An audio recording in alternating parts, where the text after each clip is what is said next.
It's about that time. Pre-record on my count. 7, 6, 5, 4. Here we go, Roger. And on Insights, two eyes in the middle. INSIIGHTS, where we always talk the talk. And you have Mickey Clayton, the coach, and my partner in crime who never serves time. Oh, I love it. And I'm your reporter's favorite reporter. Your man, Rick Brown, here today. But Coach, I have to apologize right quick before we even get started. Oh, shit. I'm not my usual hype self today. I'm trying to reserve it because we got some crazy guests here tonight, and I got to get pumped up for these people. Well, I got to pace myself for these people because I know they're going to bring it. You? So, yeah, I got to. Nah, you know it. Let's go. What's happening, my brother? How was your Father's Day? Happy belated Father's Day. Thank you. I appreciate that, and same to you, my brother. My Father's Day couldn't have been much better. Great. You know, it couldn't have been much better. But we have a live show, and I have to say that your guests are doing better than my guests. Ooh. I said so. Boy, I hate to give you credit for anything. I understand it. I know. I just, woo. And I could see him backstage. I see Lamar is just tickled to death. Wait till y'all get a chance to meet him. He is so tickled. Oh, and when you get a chance to meet Suave Corey, you know, he ain't even broke a grin yet. So he's saving his stuff for you. Oh no! All right. For you. But like I said, we're gonna have a live show, and it's gonna be on and popping. And one of the things that we do is our remembering the legends component, and I want to make sure I kick it off. We got a legendary baseball player that has pretty much done just about everything.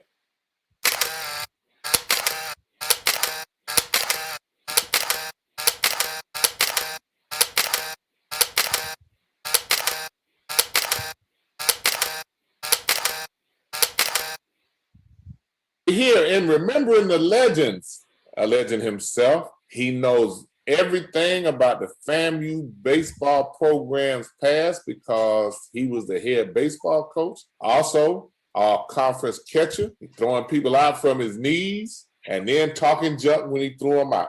I got with me my classmate, the legendary Joseph Durant. How you doing, Jones? I'm doing great, Big Boy.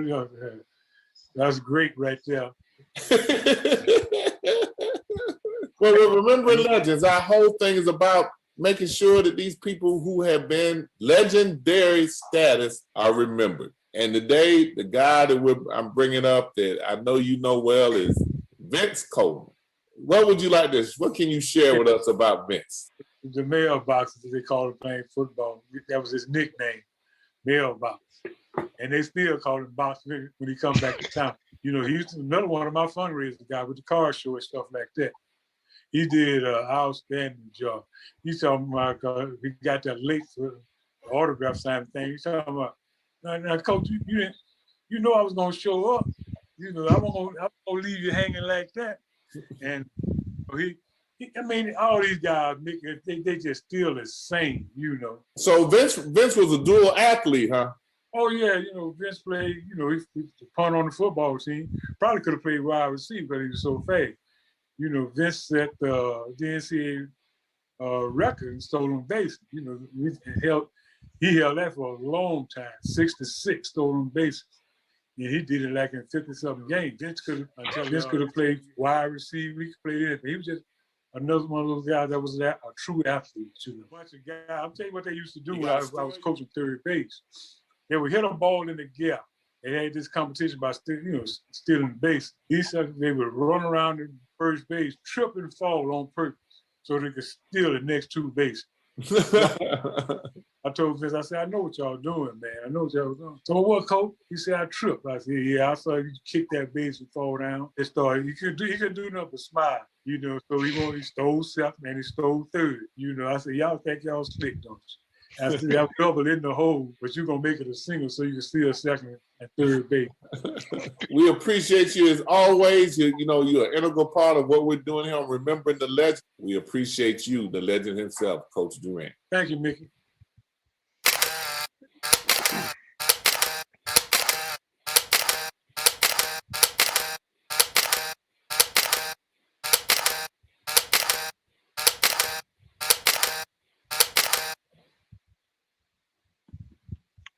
You know, Coach, that is amazing, and Vince was a little before my time, but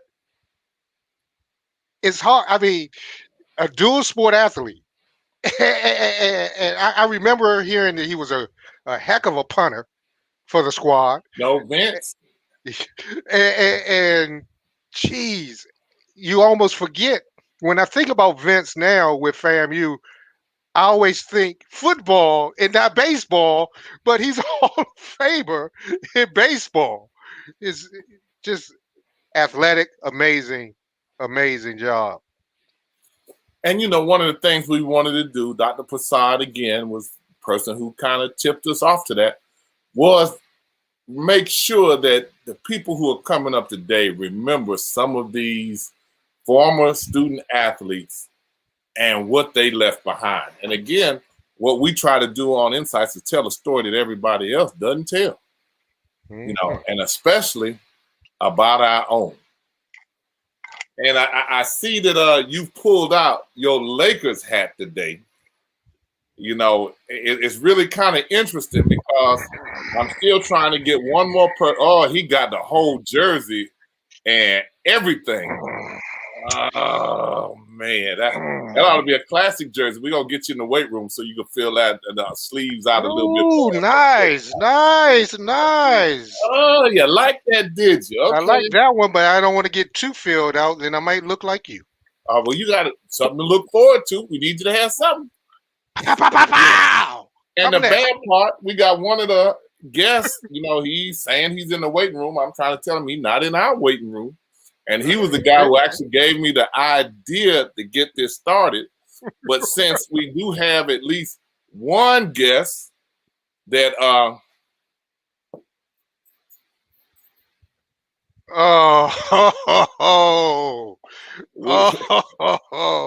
here we go. I'ma love this show. I'ma love this show. You see the F with the star on it? That's from the finals. I was there. Okay, so I just want to let you know. Okay, and maybe y'all will win since you got my homeboy over there with y'all.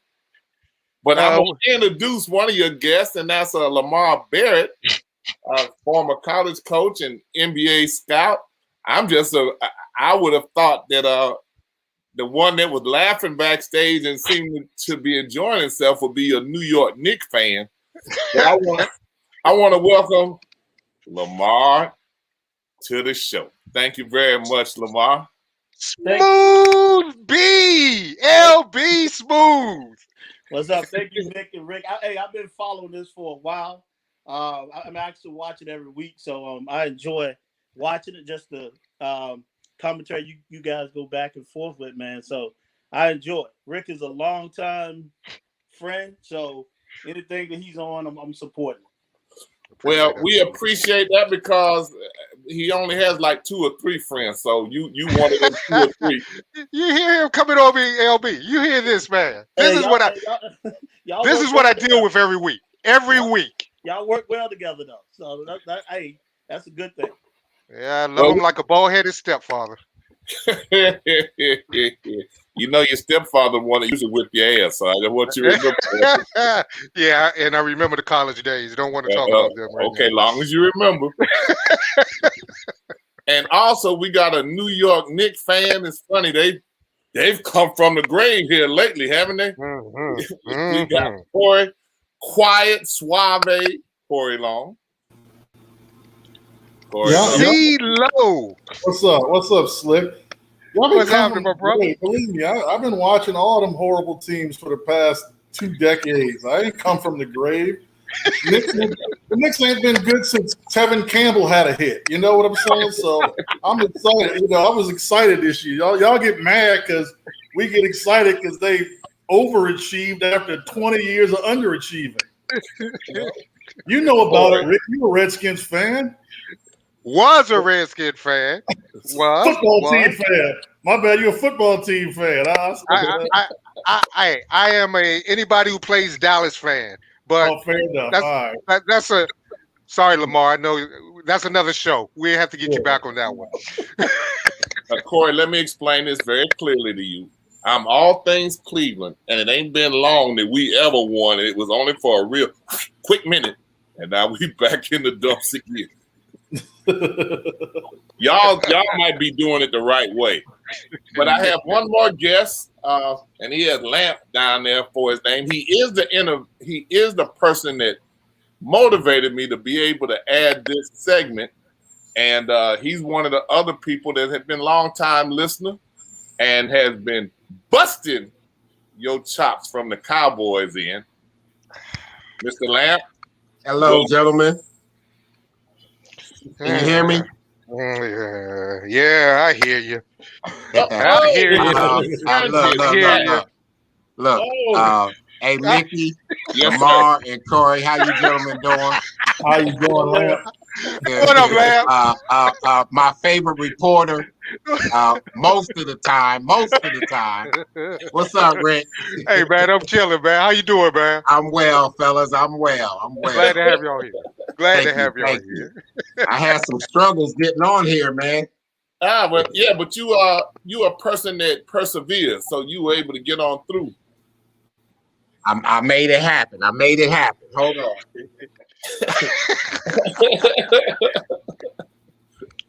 That's a Dallas fan, ladies and gentlemen. That's a Dallas fan. You doggone right. That's what I love, boy, because people come on and represent right off the bat and come on firing shots. I mean, they just let it not be misunderstood. They let it not be misunderstood. Okay, let me tell you what we're here today for. This is the first fan show that we're doing. We will do them during the course of the year, and a couple of you will probably will be invited back to do some more. I see the Cowboy man down there. When we start with the Cowboy season, him and Rick, boy, they've been going at each other. So now you can actually put the comments that we've been reading to the face. One that I will never forget. Thank you. And once this training camp kicks off, we will have a great show. Yes, I'll be looking forward to that. but look. No, stop. We with the NBA playoffs right now. That's what I was about to say. Forget the football. Let's get into the NBA. You know, I need somebody to tell me who survived the first round. I know my team didn't. I know Rick's team didn't. So who survived the first round? Whose team survived the first round? I survived the first round. I'm a Sixer fan. But I wish this show would have been last week. So Elder Barge got to you too, huh? Elder Barge. Yeah. I wish this show would have been on Sunday so y'all could have talked me off the cliff. No. Don't worry. There's many cliffs for you to jump off of. Don't worry. Now, one of the things we have to do time will reveal that we have no more basketball to watch this year. Right. Especially to my New York Knicks fan. We're going to have to kind of let people get an opportunity to speak and kind of move from there because there's so many of us and we'll be in a position where no one will ever be able to hear what we're saying if we don't kind of allow people to go on and say what they have to say. But one of the things that I do want to ask is I need everybody to kind of tell me, one, their team that they really supporting in the NBA and how they feel about what's been going on in the playoffs so far. And we'll just, since Lamar, you up there in the top right-hand corner, we'll start with you and go down. Well, my season, so I'm not going to reveal who I'm with, who I work with, but my team as a kid and growing up, probably the last 40 years now. That has 76ers. So we've kind of gone through a huge drought as well as winning the championship. But I was I always had concerns, and I don't talk about just the playing standpoint. It was more of Doc Rivers. He's concerned me the last few years. I think a lot of people have given him credit as one of the top coaches in the league. I just don't think he's done well making adjustments, especially the last 8-9 years. Especially when it comes from in-game adjustments or even game to game. I know a lot of people are crushing Ben Simmons from that series, but they also had an 18-point lead in one game and a 26-point lead in the game. You don't lose a series. Don't blame it all on Ben Simmons. They had huge leads in that series, and they had chances to put Atlanta away, and they did. And a lot of times that comes back when they're going to blame Ben Simmons. Of course, he had struggles in the playoffs. He didn't shoot it. But at the same time, a lot of that got to fall on Doc. That just can't happen, especially when you haven't done well in the last 10 years since he's been to an NBA final in 2010. But the playoffs in general, I think, a lot of people, you're starting to see a lot of new blood. I think, and I'm not one of those ones like, did injuries play a part in it? Yes, it did, because you're not seeing the signature shoe guys playing now late into the playoffs. And we've always known, you growing up and you watching games, the best teams in a 7-game series usually went out. That's just what happens. And so right now, you're probably getting the teams who have been the most healthiest all year continue to play. And that's the one thing I think has happened more than anything. Teams that's made the biggest adjustments and teams who've been the most healthiest all year long. That's what the playoffs has been. I'm gonna hold my comments till everybody speaks, but I'm gonna be. One thing I like is the fact that my thoughts are very similar to yours about the Sixers. Somebody's kind of echoing, so what I would like, Corey, you're up next. Would everybody kind of go to theirs and hit their mute button, and that way we'll have everybody quiet except the person that's speaking, and it might help us with some of the echo that we're getting from somewhere. Help us might be able to distinguish where in the world that it's coming from. So that'll work. Oh. All right. Well, I'm a Knicks fan. Been a Knicks fan since I was a youngster. A lot of bad basketball over that period of time. A lot of bad basketball. We had like Patrick Ewing year. We had Bernard before the knee injury. But, after Pat retired, it's just been outside of a year or two with Carmelo, it's just been rough. So I was excited. I like Tibbs. I like our coach. Now, the downside to Tibbs is that, he's going to run dudes to death during the regular season. But this was a bad basketball team. So it wasn't like we could, it wasn't like we could kind of hold out and just wait. And, we couldn't, we didn't have any margin of error. So once these guys started winning and getting confidence, they continued to push him and push him hard. By the playoffs started, they was tired. Now, with two Sixers fans on here, I feel like this is like a Trae Young sorrow. We just this is like we all in here trying to wipe our sorrows after Trae Young and destroyed our teams. But what you dancing at, Rick? Who the Lakers lose? The Lakers lost to the Suns, right? Yeah, whatever, man. Anyway, like I said, so the Knicks were healthy. Julius Randle didn't play well. He had a great season. He just couldn't hit shots. They were running Derrick Rose more than they needed to. Didn't have another point guard. Guys were stepping up. They played as hard as they could. The Knicks did, I'm going to tell you something, Sixers fans. The Knicks didn't even have no 20-point leads to blow. Most of the time, we was chasing. We was down by 15 trying to come back. So at least y'all had leads. You know what I'm saying? We ain't had nothing.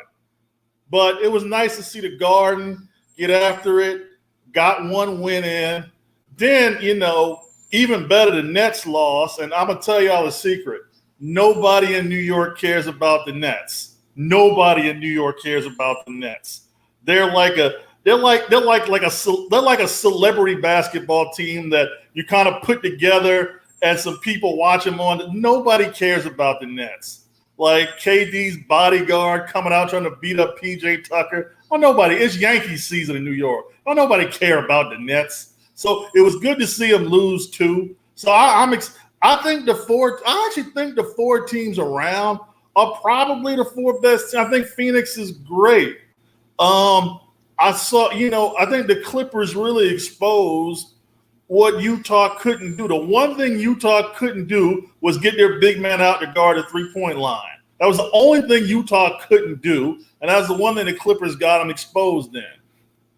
I feel like the Bucks were, despite the fact that every Bucks Nets game, I thought the Nets were going to win. Like the Bucks were up by 19 with a minute left, and I'm like, KD might go off for 23 in the next 45 seconds. You just don't know. I felt like the Bucks were just going to lose every game they had a big. I know how y'all Sixers fan felt. I'm watching the Bucks game. I'm like, man, Nets about to go on a 27-0 run right now. Even the game was over for 30 minutes later. I'm still thinking, man, KD might come back and win this, man. This joke is raw. But overall, I've been happy with the playoffs. I'm excited for this Final Four. Kind of got some new blood. It's going to be a new champion. Going to be somebody you haven't seen before. I'm excited about it. Okay, thank you, Corey. Todd, unmute yours and share with us your thoughts. Okay, can you hear me? Okay.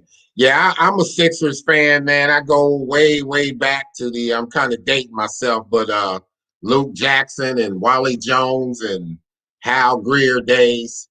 So I've been a diehard ever since. It's been a struggle, but at the end of the day, the Sixers are successful in terms that they're third in the number of wins in NBA history. They're third in playoff appearances. It's been a while. I was excited about this team, and I kind of differed from you, Lamar, a little bit. Yeah, we did blow leads. We blew big leads, but I think that's because we didn't have a finisher. And I think Ben was supposed to be. We need Ben to be that finisher, and he's not equipped for it yet. When in mid-season, when they were talking about trading him, I was like, that's not a good idea. I think he's going to be a superstar. I think he can learn to shoot. I did not anticipate him going backwards and being afraid to shoot. I still don't want to give up on him. I just think we need to take him to see the wizard and work out whatever issues that he might have.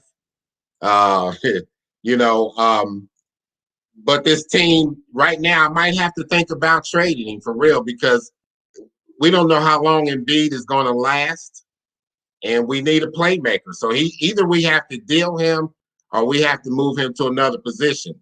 But at any rate, he's got to shoot the ball. He can't be out there afraid to shoot the ball. I like Tobias. I like Tobias a lot. I had a nickname all ready to go for him. I don't know how to tweet, but I wanted to tweet it out when he had a huge game to say his nickname was going to be what they bought me here to be, Toby. But he just didn't, he couldn't make it happen for me. But I'm excited about the team, the future. As far as Trae Young, I don't kind of like the way he plays. I don't like the way they referee him. And what I mean by that is he's constantly driving to the basket and he's pushing off with that right hand. And if you try to combat him with hand play, they call a foul on you.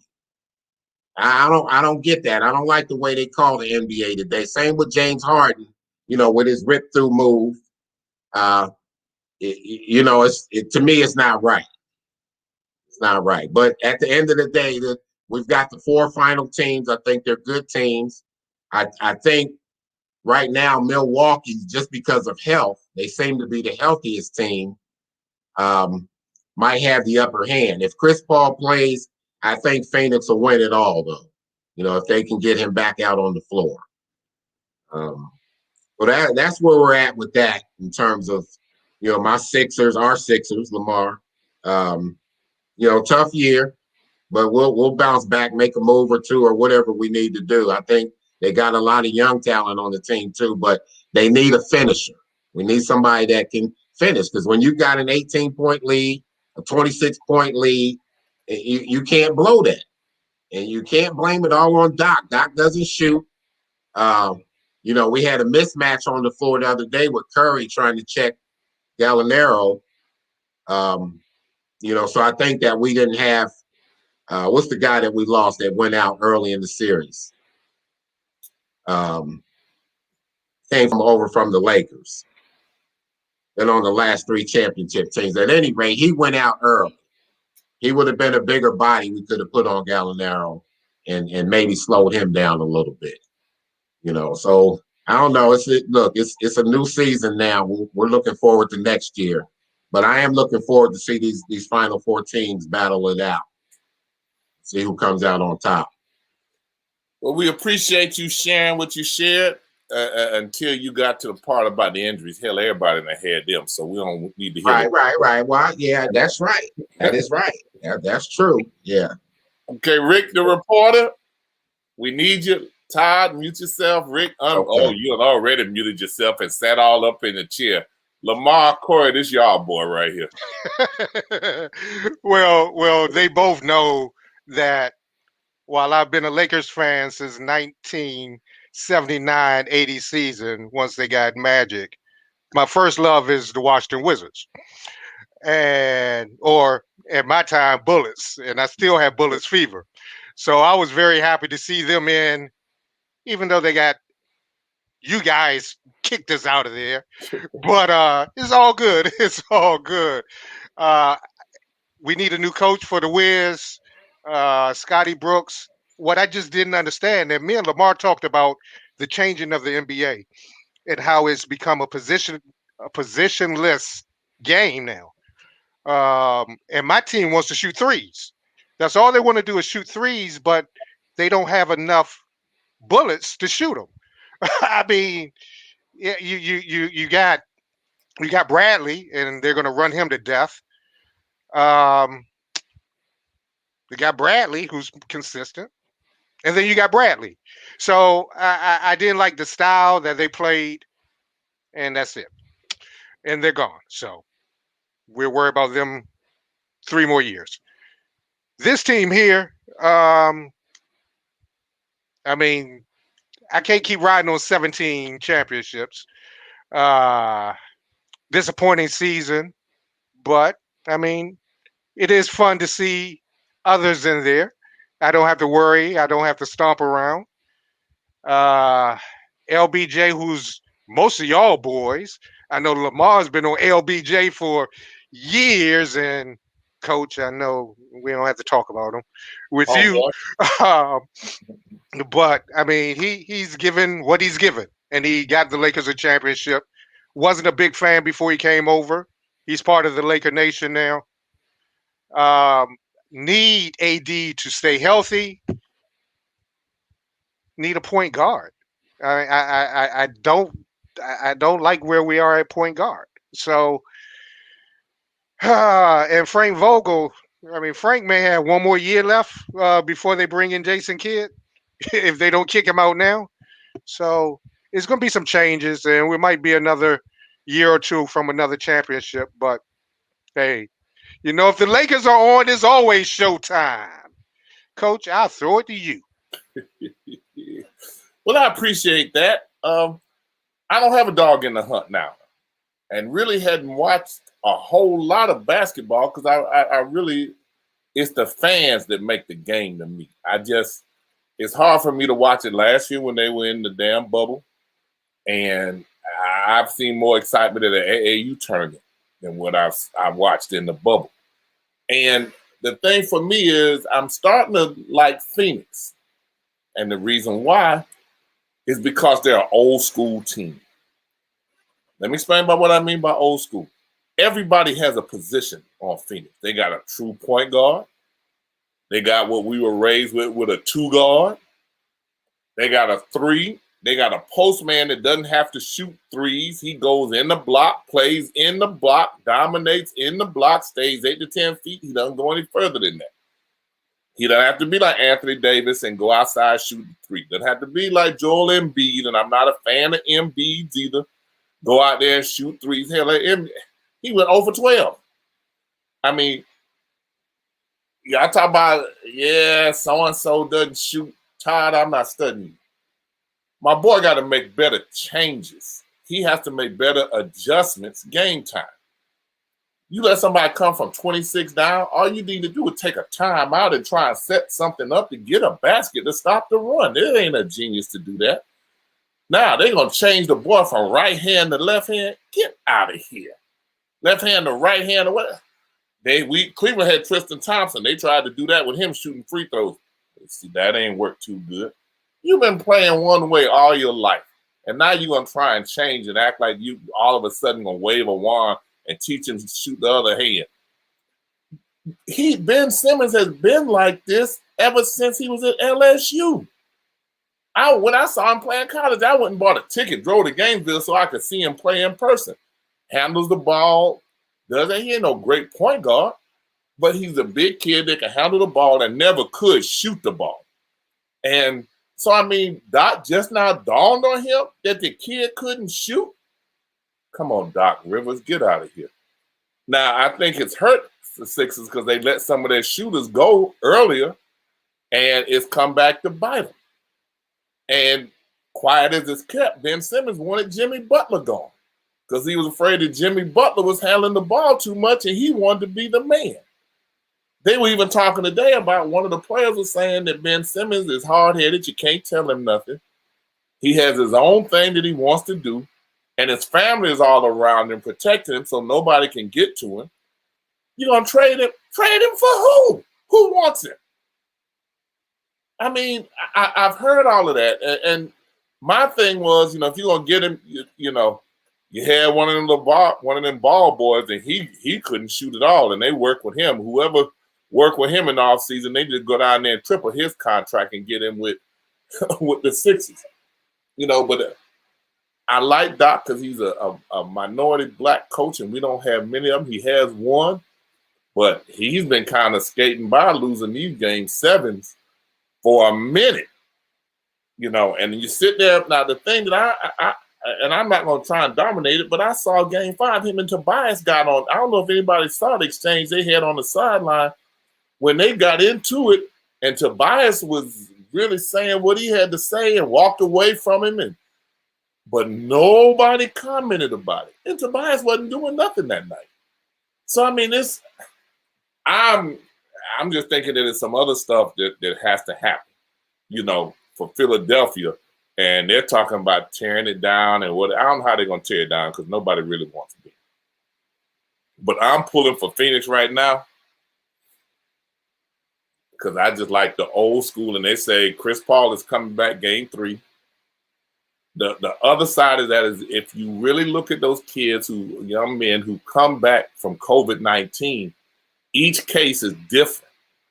Sometimes they come back and it's okay, and other times they come back and their respiratory system is really pretty jacked up, and they can't do what they used to do. The next question I want to ask y'all is what team do you really just love to hate? Who do you just love to hate? Now, let me say this. LeBron was from Cleveland, and I was never a LeBron fan. When he played for Cleveland, he was all right with me. We went to Miami, I booed the Heat. When he went to Lakers, I liked the Lakers, but I old school people like a team. The young kids like players, and we suffer, all of us here that suffer with a team that we like, Jesus Christ, let's hope we get it together. But who do you hate? Who do you love to hate? Anybody? I personally hate the Lakers. and it comes from childhood. Now, before I get into that, though, I love LeBron. He's a crybaby, but I love LeBron. But I hate the Lakers. So I'm torn every time I'm watching the Lakers. because I don't want them to win another championship. And that comes from, as a child, to me, the Lakers always had the best players. You know, I got to go out there with Luke Jackson and Caldwell Jones, and they get to go out there with Jabbar. You know what I'm saying? So that never sat well with me. You know, so I hated to see LeBron go there. I just don't like him. I don't want him to win. I didn't want KD and this group in Brooklyn to win either, because I didn't like the way that was done. You know, I like to see teams build. I know it's a different era, you know, and they say, well, LeBron did it first, and, you know, he did. But, I mean, you talk about this team that the Brooklyn just put together. I mean, that's a lot of firepower, man, and I just don't like the way that it was done. And I talked to a buddy of mine today. He said it's basketball karma. That's why they didn't win, you know. The basketball guys were like, nope, we're not going for this.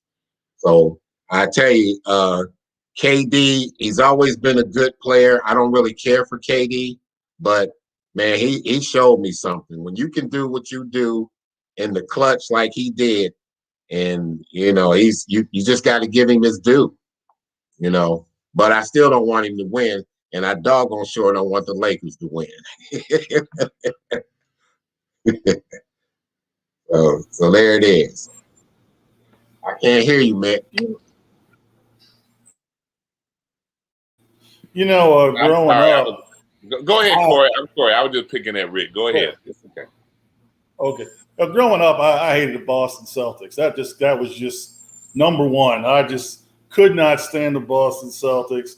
Don't like any Boston teams, really. Don't like the Patriots, the Red Sox, none of them. But the Boston Celtics were always the number one enemy. And, you know, as a young kid, I grew up early 80s watching the Sixers, you know. I got love for Andrew Toney, the Boston Strangler. Got a lot of love for Andrew Toney, you know. I hate the Celtics. I'm like, you know, I'm the same way about the Nets right now, just because they ain't real to me. Like I said, they're like a little celebrity team. I got a lot of respect for KD's game. You can't not help but not respect it. But also, like his hair, man, he looking like 85 Jabbar out there with that hair. That 1.5 guard is killing dudes. That 1.5 guard is killing dudes. It's making them. You got to just cut it off, bro. You got to get rid of it, man. You got to. I'm going to tell him that on his burner Twitter account, that he got to get rid of it, man, because that 1.5 guard is just messing dudes around. And, you know, James Harden going to get fat in Houston. Then he going to try to leave. Now he want to be up in the studio with the baby. Like, you know, Kyrie out there trying to find the edge tip of the earth. Like, the whole team just – Steve Nash out there skateboarding and playing soccer in Central Park. The whole team done messed me. Man, the Nets got to go. The Nets need to be in Euroball or something like that. Like a European team.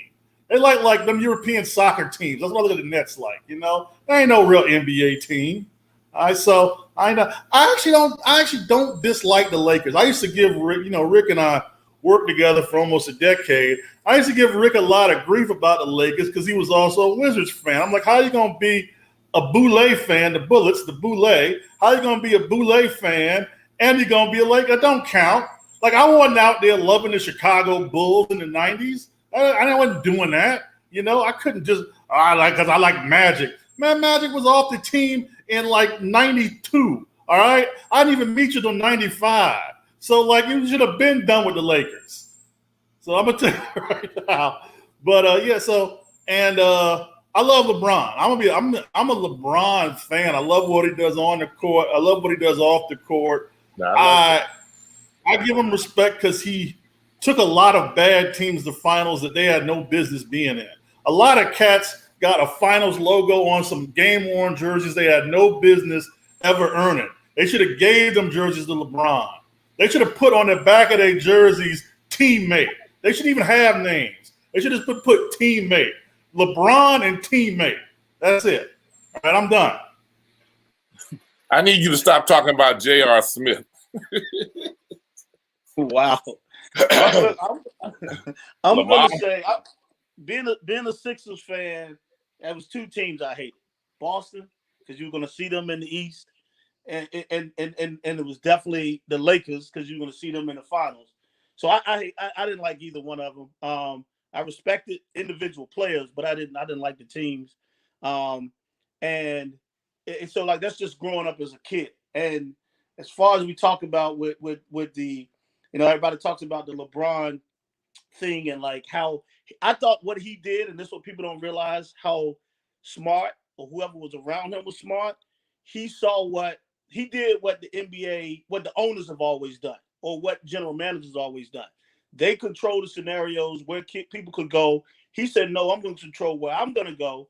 I'm going to have the guys that I can pick." He was a general manager before anything else, and all these other guys. So when people say, "Well, he got to choose to go to Miami," well, Chris Bosh wouldn't come to Cleveland. So he said, "Okay, well, Chris don't come to Cleveland. I can't get anyone to come to Cleveland.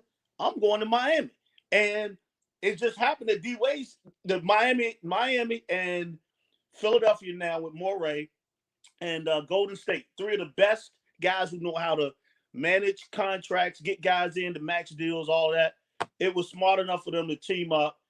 You can't win in this league anymore with one or two stars. It's just not happening. It's very hard to do.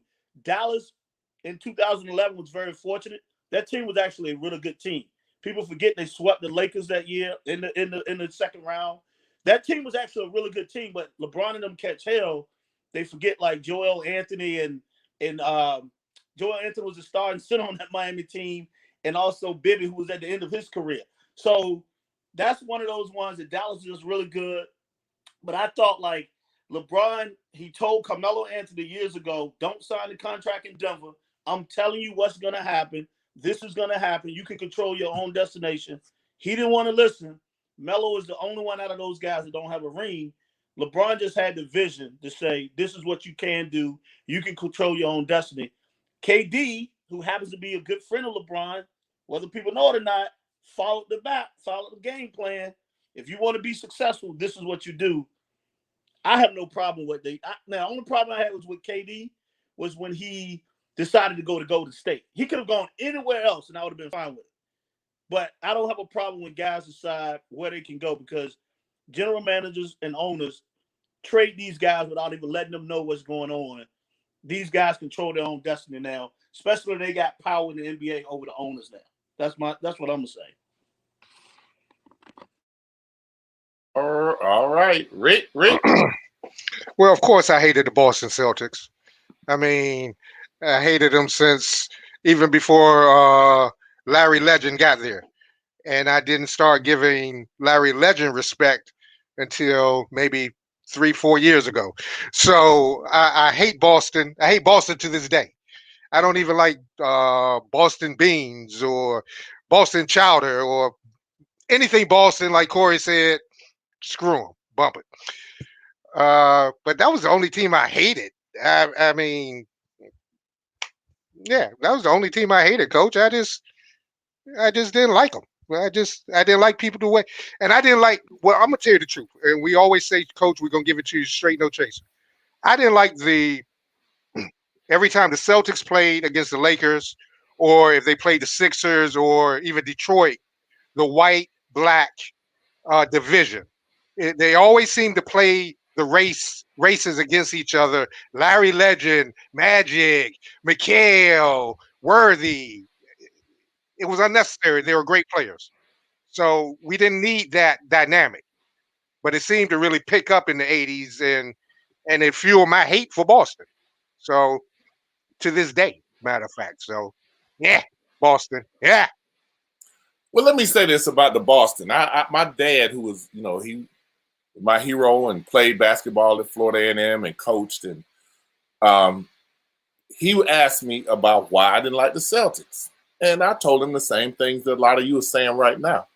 And he said, "Mickey, did you know that the Celtics were the first team to start 5 black players?" And I was like, "No, not Boston." He said the Celtics. And by marriage, I'm related to Sam Jones. He gave me more basketball apparel growing up, autograph stuff that we took outside and played with and messed up and scuffed up. Man, if I had kept some of that stuff, I'd be extremely wealthy now. But on the other side, Boston is, I took my Florida A&M basketball team to Boston in a tournament. Man, we went to 3 or 4 different restaurants that they wouldn't even feed us. I mean, they were blatant. And my team grabbed me twice and said, Coach, don't you understand what they're telling you? They're not going to feed us. And one of them was like, y'all could get something to eat, but you got to eat in those vans. And I'm like, there's people sitting down right there eating pizza. And they're like, if you're going to eat, you're going to eat in the van. And I'm like, not really registering with me what they were saying. And the team had to grab me and pull me out to explain it. Another time we're in a restaurant and they're like, we're closed. I'm like, people walking in the door behind us. And they said, Coach, they ain't got the same hue that we have. You know, so I mean, it has not made it better for me with Boston. Now, I've been with Sam and been in Boston, and they treat him like he's a king. You know, they give him everything he walks in there. He goes to a restaurant, they bring him a zillion items to try. He pays for what he orders, but they bring him more. But I was one of those when Showtime, when Larry Bird and Magic played, I was with Magic, hands down. You know, and I love Sam, and he's done a lot for my brothers and I, and looked out for us, and he has told us stories that we've had on Insights. I mean, with some of the things and how they had the Black Madison Square Garden, and all the Black colleges went there and played for their own national championships, and District 29, how the NAIA had all the Black schools in one district, so only one school could come out of the district to compete. And all the Black schools were in that district. I mean, we got some of that stuff up there, but that don't have anything to do with it. I just, it's hard for me to pull for the Celtics. And I'm with you, Corey, with the Nets and how they put it's like a celebrity team. I'm with you, you know, and I'm not a Kyrie Irving fan. I wasn't a Kyrie Irving fan when he was at Duke. And I didn't like him that much when he was with Cleveland, except for that one shot he hit, but he just, you know, hey, he will help us win a championship. But Kyrie's just always been about Kyrie, you know, and his thinking is just so different. You know, he's a hard cat to keep. How you going to be in the middle of the season with a team you help organize, then you need some time off and disappear? Kyrie's gone for who does that in the NBA? Who does that in professional sports? Homeboy, I need some time off, general manager. I'll be out. I'll give y'all a call in a couple weeks. Nobody else can do that. Dennis Rodman.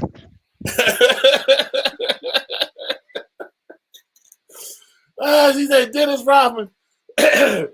Well, gentlemen, you know, you know, there was a guy with Jank barbecue, some of the best barbecue you ever want to have.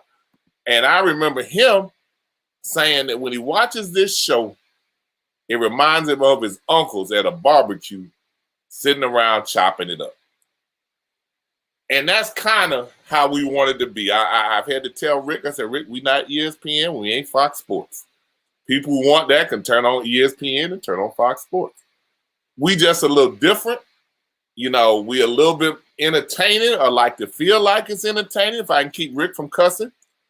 No, and we will definitely do this again. Anybody have anything? Each one of you to get a chance to close. We'll start with Todd, since it was your idea. Wrap it up for us. Any closing thought that you may have on anything with the playoffs or basketball? Because aren't they doing the NBA lottery tonight?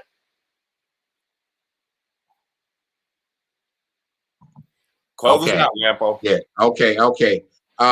Just curious though, Mick, when you went to Boston and they wouldn't feed you, what year was that, man? Now, I can't remember the year, but I was coaching the men's basketball team then. And so it's probably about 15 years ago. Okay. So, yeah. Wow. That's crazy, man. Kyrie. Let me tell you, I'm at Nike camp. True story. Swear to God. I'm at convenience store. And this older guy comes out. He's sweeping. And he says, hey, boy, come here. And I'm like, he said, boy, come here. So I go over there to hear what the elderly gentleman had to say. He said, don't take your ass jogging tomorrow. And I looked at him. He said, don't you jog every morning? I said, yes, sir. He said, they know you've been jogging. Don't go tomorrow. And turned around and walked away. I was in Indianapolis. Wow. Right. That was my thought. Wow. But go ahead with what you're saying. And Lamar, you probably know. You some places, I mean, you just have to be careful there. And it all ain't in the South. No. But go ahead, Todd. I just wanted to say too that Kyrie he's just strange, man. He's a strange dude, and I don't understand him. And then also we can cuss on here. I'm just playing. I'm just playing. Don't get me started. And then I mean, one of the last things I wanted to say, I don't know how much time we have, but how do you guys feel about the new NBA, the 3 and the D, 3-point and D? I personally don't like it. And I mean, because it takes away from position basketball, like you were saying that Phoenix has. It's just running down. You got guys right here for a layup, and they kicking the ball out for a 3 that might go in. It might not go in, but you got a short 2 right here. So how do you guys, especially, we're all old school dudes. How do you feel? I even heard that, and I know they wouldn't do this, but they were thinking about, because I don't think the league likes it either, but making it 2.5 points, which I'm not sure how they could do that, but they got to do something to deter, people from just jacking up 3s all the time. Do you want somebody to answer that? I can answer. So I know I'm an old school guy myself, right? But what I like, and I always compare this now, like the evolution of the game changed. There's no more big men in the game that you throw it to. Like that was the days of slowing it down. I like the pace is faster. I like that the floor is spaced and is wide open. People don't realize, like, and I look at numbers all the time. I'm an analytics guy, so I look at it a lot. I think the 3-point shot has more value than the 2. I know everybody talk about the mid-range shot. The mid-range shot is not dead. People just make it so big that they think the 3-point shooting is all it is, right? But to be honest, like, I like the game because it's just more one-on-one. Like, I know everybody like the physical, let me hold, but I think it takes away from almost the beauty. Like, I think it takes away from allowing guys to play one-on-one without hand checking, fouling all the time. Now, some of the flopping I don't like, but it's like when you growing up, you didn't have the remote control, so like everything evolution is big. So like I didn't like rolling we used to roll the car window up, but now you got you got the electric locks. You hit one button, you press it. It's all evolution. Sometimes people don't. It takes a while to get used to it, but I like the way the game is because it's just a faster pace. It allows 5 guys out. It's no clogging the lane up anymore. Like if you go back and look at some of those games in the 80s and 90s, I mean, guys were sitting in the lane, not even guarding guys who would shoot the ball. So like, imagine how great Isaiah Thomas was when he was in the 80s. Could you imagine how great he would be right now? Right now, right. A lot of the stuff he could do, or like, I mean, the Kevin Johnsons of the world, like all those guys. But I think back then it was throw the ball into the big man. Let's clear the side of the floor. Oh, let's back the guy down for 5 seconds. Like that stuff was hard to watch. So when I go back and look at 80s or 90s games specifically, it is so hard to watch a 90s game because it's all the hand checking, it's the fouling, it's the let's slow it down. It's hard because I'm so used to, and this is coming from me from the scouting side now. I like the brand of basketball where it's 5 guys out. And Mickey, you said this. The Lakers winning last year started 2 bigs, right? So they were a traditional old school team. Same as Phoenix. Like they don't start a traditional 4-man, but they're still playing with a 5-man that don't take 3. So as long as that keep happening, big men not going to go away. But teams like the big guy like Jokic or Nurkic or Embiid, who can dribble handoff, who can handle the ball, relieve pressure off some guards. But the evolution of the game, man, is here. Like, it's not going anywhere either. And that's what I would say about it. And I don't agree. I like some of it, but I like the old school. And it's just like in football, which is, I mean, this is a whole different show. It's like football with what they've allowed when they wanted more passing. And so they allow cornerbacks and everything that they, they've kind of hamstrung them and stuff that was called 5 years ago. I mean, you can't get close to them. You can't touch them. And a lot of the older guys say that, they said if they were in this current situation, how many points they could score. But you look at them now where they whining and flopping. They don't know what a real foul is because in the old school, right. They took you out. You went to the basket. You didn't even want to go to the basket because they was taking you out the air. Right. So, but now, it is a different game. I like it took some time for people to really accept shooting the three. I was still coaching when the three came along and Patino got a head start on everybody because he was turning his guys loose. But if you looked at Chris Paul and how before he got sick, it was mid-range game and he was taking his shot from the same spot on the free throw line for 10 minutes straight. I mean, he handles the ball well enough that he get to wherever he wants, and he got to that offensive side, the right side of that little T on the free throw line, and kept shooting. And I'm like, what in the world? They couldn't do nothing with it. Hey, but Mick, I'm gonna say this: they also played coverages, defensive coverage, totally different back then. You know what I'm saying? Like now it's drop coverage. So like they're giving up the mid-range pull-up instead of saying, we're not going to allow you. We're going to give up that shot. Guys are going to fight over the top on the ball screen. We're not going to give up the three. We'll give up the pull-up. That's why guys are living in the mid-range area, and you're not going to live at the rim. So those are the things that they're saying. I'd rather you shoot that mid-range pull-up all day than to give up open threes and shots at the rim. And that's what it is. So you have to give up something. Right. Give up something. Guys are too good because, like, the thing about it is back then you could hand check. You could guide guys. You can't do that anymore, right? So you got to give up something because all those guys in the league, man, can flat out score. It's like there's no bums over there, but you got to figure out what to give up to try to win games. And it's like, let's give up the pull-up jump shot because at the end of the day, I can live with them taking twos contested than taking a wide open three or a shot at the rim. And that's what. Yeah. And like you say, it's analytical, because 2 threes equal, you got to come down and hit three 2-point buckets. If you miss one, they done outscored you making 2 threes. So that, it makes sense for them to shoot it. But I like old school ball. I like the mid-range game. I like to see guys, go to the hole and dish it off and, that kind of thing. But like you said, evolution is a new day. Well, gentlemen, I hate to break it to you, gentlemen. We're approaching an hour that we've been on. Todd Lampe came in and started a whole nother series, but that's he's from Ohio, so they do things a little different there. Little different. Yes, y'all do. I appreciate it. Watch it, Rick. I appreciate y'all being on here and taking the time to be a part of our first fan show, and I hope that it's been a good experience for you. We've enjoyed your input. Please feel free to send the link to your vast array of supporters.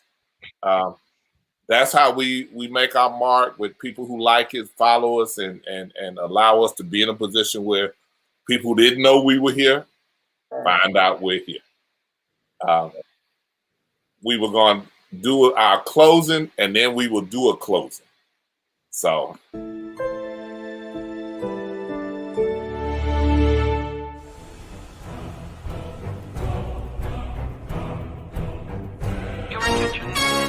up to date with the latest latest from Insights. Visit our website at insights.com. 2 I's in the middle, INSIIGHTS.com. Insights is a copyright of Mac4 Enterprises, a Florida corporation. This broadcast is produced under the exclusive ownership of Mac4 Enterprises and is the intellectual property and trademark of Mac4 Enterprises. Comments of the host and other individual speakers on Insights represent their independent thoughts and representation. And again, we appreciate everybody being here. Mr. Reporter? Yes. Lamar, Lamp, CeeLo, thank you for joining us. Hope to have you on during that other season.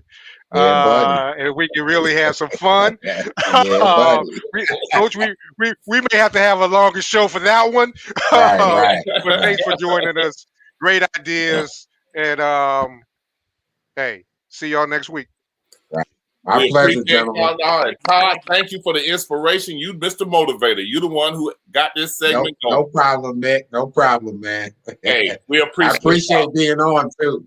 Oh, yeah. I'm glad we got you on here, too, brother. Right. Good night, there. Thank you. All right. Peace out. All right.